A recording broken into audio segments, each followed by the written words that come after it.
বিজ্ঞানীরা দেখতেছে ব্রেইনের জন্য সবচেয়ে 1 নম্বর খাবার হচ্ছে আলহামদুলিল্লাহ বলা। আলহামদুলিল্লাহ বলি কি কারণে? আমরা যখন শুকরিয়া আদায় করি তখন ভালো জিনিস, লাস্ট পেজ ধরবো কিন্তু আমি, যখন শুকরিয়া আদায় করি তখন ভালো জিনিস আমাদের জীবনে বেশি পরিমাণ ঘটতে থাকে।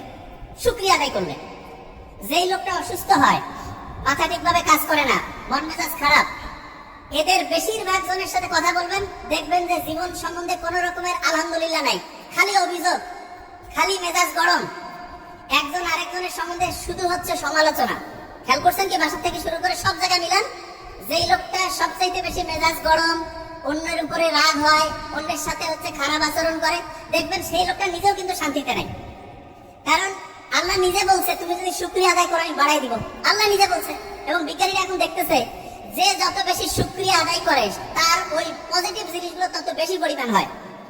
আমরা এখানে যারা যারা আছি প্রত্যেকেই একটা কথা এখন উচ্চারণ করব, আমাদের প্রত্যেকের অসাধারণ অসম্ভব ভালো একটা ব্রেন আল্লাহ দিয়েছে। বলি আলহামদুলিল্লাহ, এটা বলি প্রত্যেকের অসাধারণ অসম্ভব শক্তিশালী একটা ব্রেন আল্লাহ দিয়েছেন। আচ্ছা, মাথার মধ্যে যে ব্রেনটা আছে এইটার ওজন প্রায় 1.5 কেজি। কত? 1.5 কেজি ধরবো। আচ্ছা, 1.5 কেজি ওজনের একটা ব্রেইন এই খুলির মধ্যে আছে, টের কি পাওয়া যায়? আপনি হাতের মধ্যে 1.5 কেজি নেন তো কেমন শক্ত লাগে না, ওজন লাগে না? মাথার মধ্যে যে 1.5 কেজি ওজনের ব্রেইনটা আছে, এই যে সহজে সালাম ফিরাচ্ছি, এদিক ওদিক যাচ্ছি, সামনে পিছনে ইয়া করতেছি, ওই রকম কি 1.5 কেজি ওজন মনে হয়? আল্লাহ একটা অসাধারণ মেকানিজম করছে। সেটা কি? মাথার খুলির মধ্যে এক রকমের পানি রাখছে। পানি রাখার কারণে আমরা যখন নদীতে সাঁতার কাটি তখন আমাদের শরীরটা হালকা হয়ে যায়। এটা আর্কিমিডিস বলে একজন বিজ্ঞানী আবিষ্কার করছে। এবং আমাদের ব্রেইনটা আমাদের এই খুলির মধ্যে ওইরকম সাঁতার কাটতেছে। এবং সাঁতার কাটার কারণে যেই ব্রেইনের ওজন প্রায় 1,500 গ্রাম, সেটা কমে মাত্র 50 গ্রাম হয়েছে। কত গ্রাম? 50 গ্রাম। এটা কিন্তু একটা প্রশ্ন ধরবো। তাইলে 1,500 গ্রামের ব্রেইন পানির মধ্যে সাঁতার কাটার কারণে কয় গ্রাম হয়েছে? Very fine. কত গ্রাম? 50 গ্রাম। তার মানে আপনি যে মাথাটা এরকম করতেছেন, কত গ্রাম করতেছেন? 50 গ্রাম। আমরা যখন মায়ের গর্ভে ছিলাম না, এই যে লাস্ট বেঞ্চ, মায়ের গর্ভে যখন ছিলাম, মায়ের গর্ভেও কিন্তু আমরা এরকম সাঁতার কাটতাম। এবং আল্লাহ এত সায়েন্টিফিক, মায়ের গর্ভে যখন আমরা ছিলাম মাকে লাথি মারতাম, গুতা মারতাম, কিন্তু মা যে কষ্ট করতো, এই জন্য মায়ের আলাদা একটা মর্যাদা আল্লাহ দিয়েছেন। এবং মোহাম্মদ সাল্লাল্লাহু আলাইহি ওয়াসাল্লাম তো আমরা এটা জানি যে সম্মান করবো কার? মায়ের, তারপরে কার? মায়ের, তারপরে কার? মায়ের, তারপরে কার? বাবার। তার মানেটা কি? তার মানে যে যত বেশি পরিশ্রম করবে, যে যত বেশি কষ্ট করবে, তার মর্যাদা আল্লাহ তত বাড়ায় দিবে। আমরা যারা মুসলমান সমাজের আছি, আমাদের সবচেয়ে শ্রেষ্ঠ একটা বৈশিষ্ট্য হইতে হবে চেষ্টা করা, পরিশ্রম করা। 1 নম্বর বৈশিষ্ট্য কি হবে? চেষ্টা করা, পরিশ্রম করা। পরিশ্রম আর চেষ্টা করার যে স্টাইলটা, সেটা আল্লাহ আমাদের গোটা ডেইলি রুটিনের মধ্যে অলরেডি দিয়ে দিয়েছেন। কিরকম? মুসলমান যারা 5 ওয়াক্ত নামাজ পড়ে না, 5 ওয়াক্ত ফজর যখন আমি নামাজ পড়ি, নামাজ পড়ার পরে আমরা অনেকে মূর্খ, তো নামাজ পড়ার পরে ইচ্ছা মতো ঘুমাই গেলাম, তাহলে লাভটা কি হলো? আল্লাহ নামাজ পড়ার পরে আমাদেরকে পরিশ্রমে যাওয়ার জন্য সবচাইতে বেশি হচ্ছে উদ্বুদ্ধ করছে। নামাজ শেষ করো, তারপরে তোমার জীবিকা অন্বেষণে বের হয়ে যাও। জীবিকা অন্বেষণ মানেটা কি? স্টুডেন্ট যারা, সে কি টাকা ইনকাম করবে? না, তার প্রধান কাজ কি? পড়াশোনা করা। তাইলে আমি ফজরের নামাজ যখন পড়লাম, তারপরে আমার প্রথম কাজ কি হবে? পড়াশোনা করা। কি করা? পড়াশোনা।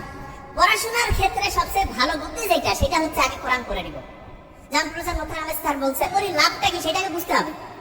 কোরআন শরীফ যখন আমি পড়বো, নিউ ইয়র্ক টাইমসের নাম শুনছি আমরা। নিউ ইয়র্ক টাইমস একটা খুব বড় রকমের হচ্ছে পত্রিকা, সেখানে একটা আর্টিকেল ছাপানো হয়েছে এরকম যে ব্রেইনটা এমন একটা অবস্থা আছে, যে অবস্থায় পৌঁছলে পড়ে 1 ঘন্টায় 5 থেকে 10 ঘন্টার পড়া যায়। 1 ঘন্টা, এই যে লাস্ট বেঞ্চ, ওই যে লাস্ট বেঞ্চ, 1 ঘন্টায় 5 থেকে 10 ঘন্টার পড়া যায় 1 ঘন্টায়। এবং সেই অবস্থাটা তার একটা নাম দিয়েছে। কি নাম? Flow state. কি নাম?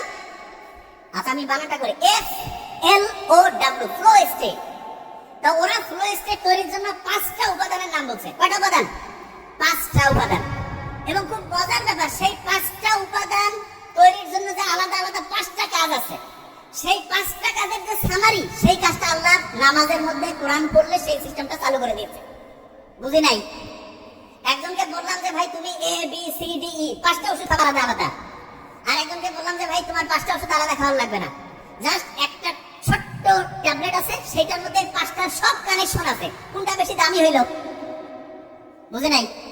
একজন ডক্টরের কাছে গেছে পাঁচটা আলাদা আলাদা ওষুধ দিছে, আরেকজনের কাছে গেছে বলছে তোমার এই পাঁচটা খাওয়া লাগবে না, একটা খেলে পাঁচটার কাজ করবে, তাহলে কোনটা বেশি ভালো ডাক্তারই হইলো? ওই একটা কাজ হচ্ছে নামাজ পড়া, কোরআন পড়া। কোন কাজ? বুঝে নাই? বিশ্বাস করি না তোমরা, কারণ কি আমি জানি বিশ্বাস আমরা করি না যে নামাজ পড়লে কোরআন পড়লে যে ব্রেইনটা ফ্লো স্টেটে আসে, এটা আমরা বিশ্বাস করি না। কারণটা কি সেটা বলি। ব্রেইনের মধ্যে দুই রকমের নিউরন আছে। কয় রকমের? দুই রকম। আমার এটা ডান হাত না, এটা কি হাত?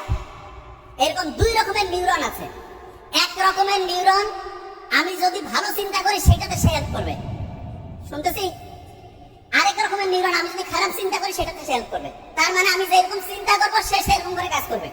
তাহলে আমি যদি চিন্তা করি যে আমার ব্রেন অসাধারণ, তাহলে ভালো পক্ষের যে নিউরন সেটা হচ্ছে তোমাকে সফল করার জন্য সে পজিটিভলি কাজ করবে।